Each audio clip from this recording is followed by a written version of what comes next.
La vida es el don maravilloso por excelencia y aunque muchas veces nos haga vivir momentos difíciles, tristes, dolorosos, que no entendemos y nos cuestionamos entonces el por qué, debería cambiar y ser un para qué, también muchas veces nos regala motivos de alegría. El nacimiento de un ser querido que tanto esperábamos, la llegada de los familiares en este tiempo que estamos viviendo, el haber alcanzado un logro, el haber conseguido un trabajo, ¿cierto? La mejoría de un familiar que estaba enfermo y muchísimas otras cosas que decíamos ya no podemos más y hasta aquí nos produce una alegría y una felicidad inmensa que nos satisface como seres humanos. Pues bien, hoy la iglesia celebra el tercer domingo de Adviento en el ciclo C y es conocido como el domingo Gaudete en latín, en español el domingo del gozo. Y si escuchamos atentamente haciendo un recorrido por la liturgia de la palabra, nos vamos a encontrar entonces con que toda ella nos va a hablar de la alegría. Pero entendamos alegría no como ese momento de efusividad cuando nuestro equipo quedó campeón, que eso es pan para hoy y hambre para mañana, sino por el contrario de aquella certeza inquebrantable que nada ni nadie nos podrá quitar. La primera lectura que nos dice, grita de júbilo, regocíjate Jerusalén porque Dios está en medio de ti, porque lucha y combate contigo. En algún momento de la historia hubo una frase que decía, la religión es el opio del pueblo, como decir aquella droga que lo mantiene aletargado. Sí, tú vas a sufrir, pero tranquilo que Dios está contigo, te va a ayudar y te va a acompañar. Pero por el contrario, hay un texto en las Sagradas Escrituras que nos dice, ¿qué nación tiene un Dios tan cercano como la nuestra siempre que lo invocamos? No estamos hablando de alguien ajeno a nuestras dificultades, no estamos hablando de alguien lejano, de alguien, no, por el contrario. Fides Ratio numeral 12, el eterno entra en el tiempo, el todo se esconde en la parte y Dios asume el rostro del hombre. Seguimos con la liturgia. Lo que hoy se canta como salmo es el capítulo 12 del libro de Isaías. Gritad jubilosos, qué grande es en medio de ti el Santo de Israel.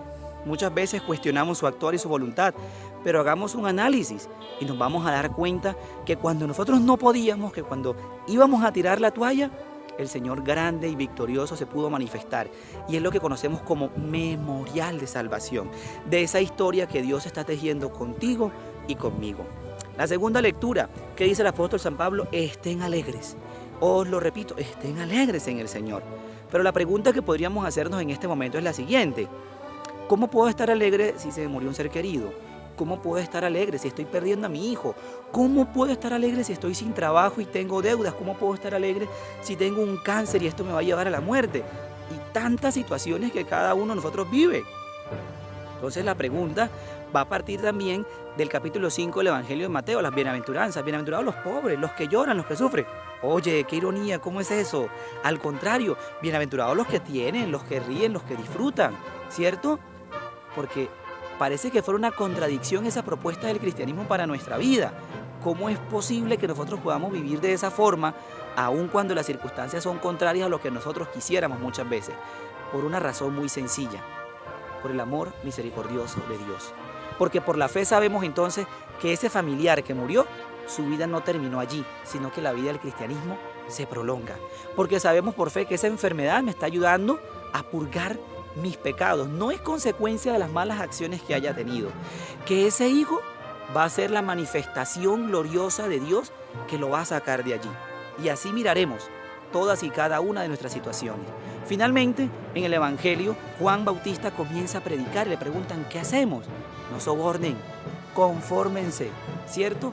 Hagan el bien, porque nosotros muchas veces nos hemos dejado influenciar por tantas situaciones externas y es muy fácil entonces en ese punto compaginar. Es lo que los chicos adolescentes muchas veces hacen, ceden a sus principios simplemente por la aprobación de los demás.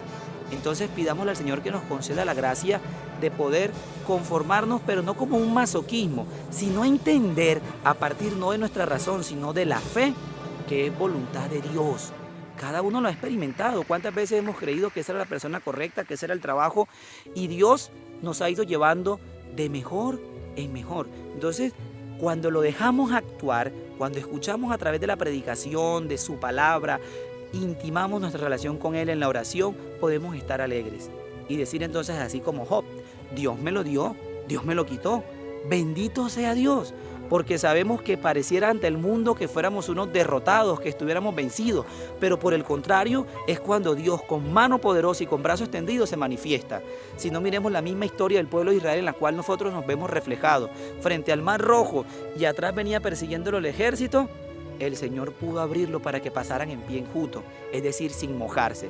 Entonces también en tu vida y en la mía, Dios actúa, pero si nosotros le dejamos, le permitimos que Él obre. Dejemos de luchar en nuestra fuerza, de defender nuestros proyectos idolátricos y démonos cuenta que realmente Dios existe, Dios nos ama y Dios actúa. Desde el pueblo más lindo de Colombia, Barichara, Santander, en el Salto del Mico, buen domingo y buena semana para todos.